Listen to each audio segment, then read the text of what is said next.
Assalamualaikum. Hari ini saya nak share dengan tuan-tuan semua tentang foldable solar panel ataupun solar panel yang boleh dilipat-lipat berserta dengan apa lagi aksesori-aksesori yang datang bersama dengan solar panel ni. Dan yang paling penting sekali, dekat mana ataupun situasi apa yang sesuai kita gunakan foldable solar panel ni. Dalam video-video sebelum ni, ramai yang tanya apa yang kita boleh buat dengan sekeping solar panel 100 watt ni. Boleh tak nak hidupkan aircon 1 horsepower, 1.5 horsepower? Boleh tak nak hidupkan peti ais? Dan sebenarnya soalan-soalan tu agak subjektif. Jadi saya akan cuba jawab sebaik mungkin soalan-soalan tu dalam video ni. Foldable solar panel ni adalah gabungan dua keping solar panel 50 watt. Kat sini kita ada 50 watt, dekat sini pun kita ada 50 watt. Dan kedua-dua panel ni disambungkan secara selari. Dan kalau tuan-tuan yang dah lama dengan solar ataupun tuan-tuan pernah tengok video-video sebelum ni, tuan-tuan dah boleh teka dah apa jenis solar charge controller yang dia bagi sekali dengan set solar panel ni. Inilah peralatan yang datang bersama dengan solar panel ni. Bila tuan-tuan beli solar panel ni, inilah barang-barang atau peralatan yang tuan-tuan akan dapat. Dan untuk tuan-tuan dapatkan solar panel ni nanti, saya akan letakkan link dekat bawah, dekat video description untuk tuan-tuan buat pembelian. Kita tengok dulu tentang solar panel. Untuk solar panel ni, dia memang dah ada stand dekat belakang ni. Jadi mudah kalau kita nak pasangkan, kita nak letak, kita nak deploy. Yang ni sebenarnya adalah design ni adalah untuk portable solar panel. Jadi kalau tuan-tuan nak bawa pergi camping, tuan-tuan boleh buka dan letak saja macam ni. Memang sangat mudah. Jadi kita tak perlu nak DIY lah, nak buat stand ataupun sebagainya. Dan kalau kat tempat lapang, tak ada tempat untuk sandarkan solar panel pun tak ada masalah. Sebab dia dah ada kaki sendiri, ada dua kaki dekat sini. Dan ni semuanya aluminium. Sama juga dengan frame ni daripada aluminium. Stand ni pun aluminium, jadi lebih ringan lah. Kalau gunakan besi mungkin lebih berat. Dan dulu pun saya pernah buat DIY foldable solar panel ni. Sebenarnya nak buat tu memang agak susah juga. Dan bila dah siap tu agak berat lah. Yang ni lebih ringan sebab semuanya digunakan aluminium.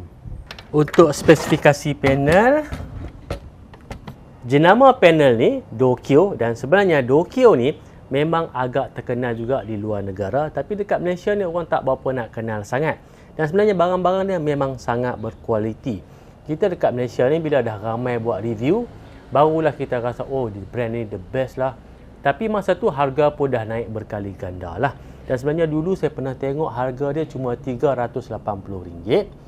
Kemudian bila saya buat video pasal foldable solar panel, ada orang yang tak tahu nak DIY, saya bagi link untuk solar panel ni. Harga pun dah naik dah. Sekarang ni harga dia dalam RM420. Jadi kalau tuan-tuan nak beli, tuan-tuan beli cepat-cepat. Model solar panel ni FSP 100M 50x2. Okey, yang 100 ni adalah maximum power 100 watt. M ni adalah jenis panel. Ini adalah monocrystalline solar panel. Dan kita ada dua keping solar panel 50 watt untuk jadikan 100 watt maksimum ni. Voltage pada maksimum power 18 volt dan VOC ataupun voltage open circuit 22.5 volt. Maksimum current 5.81 amp. Dan dalam video yang lepas pun saya dah mention tentang STC ataupun Standard Test Condition. Maksimum 100 watt ni adalah berdasarkan Standard Test Condition, solar irradiance ataupun pancaran cahaya 1000 watt per meter persegi dan suhu 25 darjah Celsius. Berat keseluruhan solar panel ni 8.3 kg, dimension 630 mm kali 450 mm dan ketebalan 50 mm. Dua keping solar panel 50 watt ni disambungkan secara selari untuk tingkatkan current. Sebab itulah daripada dua keping solar panel ni kita dapat current maksimum 5.81 amp. Untuk solar panel, kalau kita buat sambungan secara selari macam ni, voltage masih lagi sama, yang berganda adalah current. Dan kalau kita buat sambungan secara siri pula, yang berganda adalah voltage, tapi current tetap sama juga. Sebagai contoh, untuk sekeping solar panel 50 watt ni, voltage kita boleh dapat 18 hingga 22 volt, tapi current hanya dalam 2.3 ataupun 2.6 amp saja. Jadi kalau kita sambungkan secara siri, voltage akan jadi mungkin 40 volt lebih, tapi current tetap 2.3 ataupun 2.6 amp saja. Ni adalah kabel daripada sambungan secara selari antara dua panel tadi. Dan dekat kabel ni, konektor yang digunakan adalah jenis XT60. Dan konektor yang digunakan untuk sistem solar panel ni memang agak unik sikit sebab desainnya adalah untuk portable.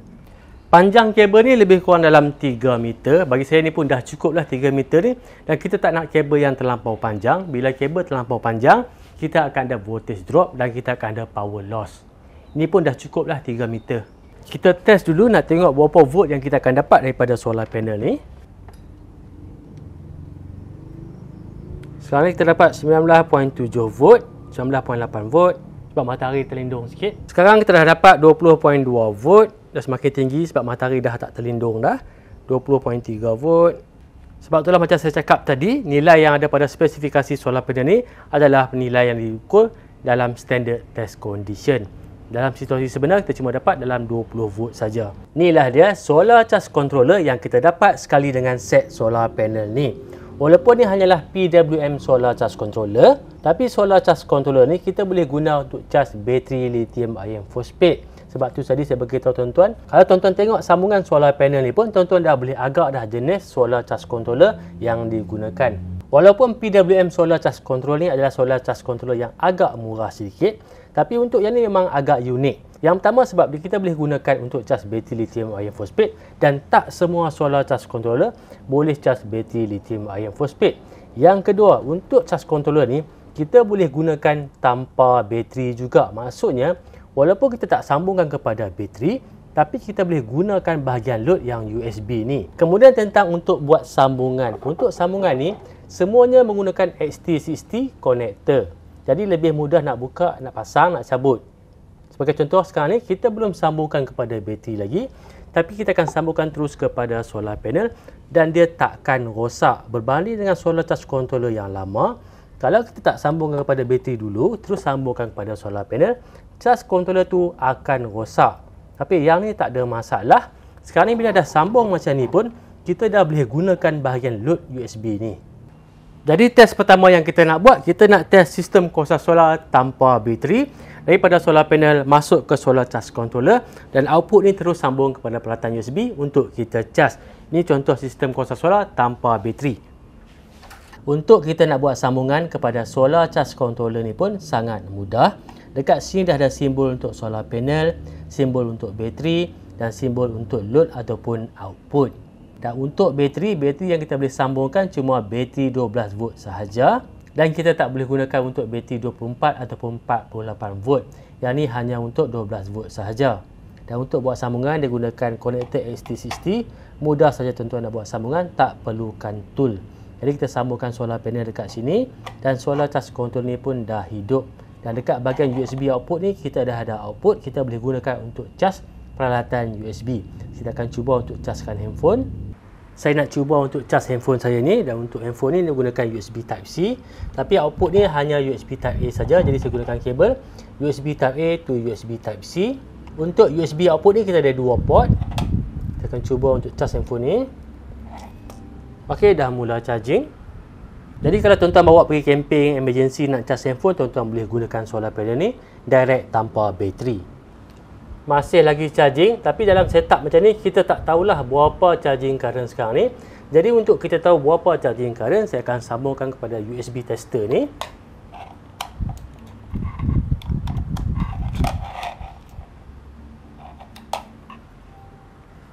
Kalau kita tengok dekat meter ni sekarang, charging current 1.29 amp.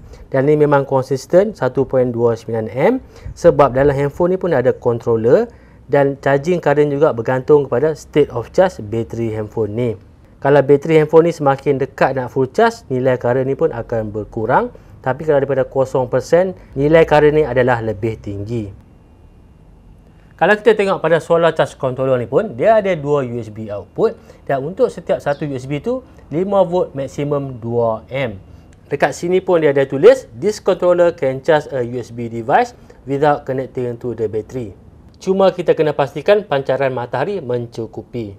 Sekarang ni untuk kita charge bateri, dan bateri yang kita nak charge ni adalah bateri lithium ion phosphate.